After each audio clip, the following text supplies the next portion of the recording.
These achievements have been in spite of the stiff opposition we have been facing from the parasites and their foreign backers, such as the Monitor newspaper. To take an example, this paper, on the 22nd of May, 2022, it said in quotes, "Coffee deal stinks." That's what they were saying. Nti entegeka zetu lina kumwanyi ziwunya. Bali awo kubanga bwoyogera omuntu akuli mu maaso kiba kirungi when you talk about somebody who is there, not backbiting him. Coffee deal stinks, but key culprit will not be punished. Key culprit is myself. I am here. I am abundant here. Let me say munkwateko. I am the promoter of the tea, of the coffee value addition. Tewali mulala akirimu Yoweri Museveni. Amanya ga Yoweri Museveni mugamanya amalala ebyo katubireke tulina abagenyi wano. In other words, Museveni is committing a crime by trying to add value to the Uganda coffee. Since 1986, I've been trying to get investors to add value to our coffee. On the 12th of November 1997, I wrote a letter to the Honorable Mayanja Nkangi to complain about the lack of movement on the issue of adding value to coffee. Our farmers, even today, our farmers are paid an equivalent of 70 cents per kilo of low-grade coffee. The same kilogram, when roasted, ground into powder and packaged, it sells for $12.9 in supermarkets. This is the slavery I cannot accept. How can it be that the professors, economics professors of Africa, do not see this? How can it be that the ministries of finance of Africa do not see this? On the 12th of November 1997, I wrote the following letter to the Honorable Mayanja Nkangi, who was our Minister of Finance at that time. It's a long letter, but maybe you will read it in the paper. But I can read it here. Reference is made to our cabinet meeting of 3rd of November 1997 held in Masaka. In that meeting, I brought to cabinet 3 containers of instant coffee. 1 plastic container with a capacity of 100 grams of blended coffee, Robusta and Arabica, originating from Uganda but processed abroad, was selling at $14. Just 100 grams, not even a kilo. So this letter was saying that at that time,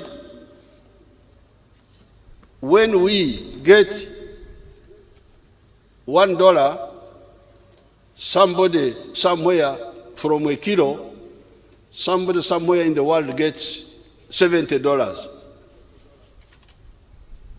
That's what I was saying in this letter. You will see it in the document when it is published.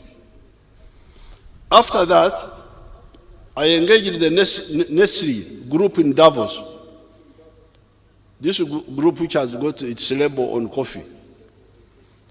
They made it clear that they already had their factory for coffee processing in the UK, and would not build a new one. Hence, we had to remain as the raw material producers, getting only 5% of the value of the coffee we grow. They, moreover, try to muddy the water by claiming that blending of the different coffees can only take place in Europe. We told them that Uganda had all the varieties, and the blending would be done here. That has been the war I've been involved in until I got the Vinci company to help me. The one who monitor was the campaigning, was saying that in Ewunya, tugenda kutegeera awunya, tugenda mpola mpola tutegeere ani awunya, arwana ku Uganda oba kati gye tulindako.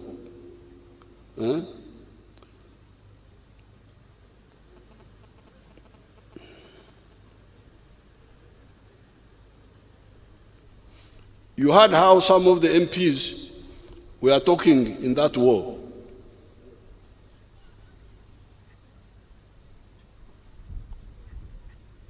Mwalimu Julius Nyerere had built a coffee processing factory in Bukoba, in Tanzania, near the border of Uganda. When I heard of that, I linked our people with that effort. They were producing an end product known as Star Coffee. Unknown to me, the officials of Uganda allowed that effort to die out, or get stunted. What blindness and betrayal this is. I don't even know what is happening to that factory, the one in Bukoba, because my people pulled away without telling me. To add to the story of coffee, there is the story of iron ore. Uganda has got the purest iron ore of Tare in the world, 70% pure. The nearest is the one of Peru, which is 58% pure. An Indian company, working with some locals, had planned to export this high-grade raw material to India and to be paid US$ 47 per ton. Out of 1,000 kilograms of this iron ore, when you process it, you get 700 kilograms of steel. A ton of steel at that time was selling at US$ 550. So you can imagine, here, you Ugandans, you get $47. Somebody goes and gets 550 from your iron ore here.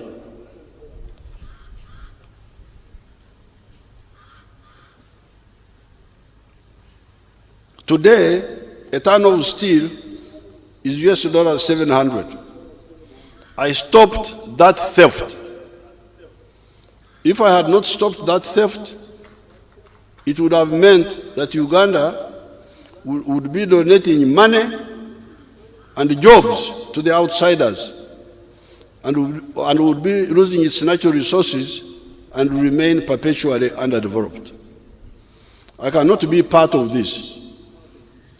We have now finally got investors that are ready to build a vertically integrated steel industry that will produce high-grade products that we need for hydropower dams, for high-rise buildings, for the standard gauge railway, and for our automobile and military industries.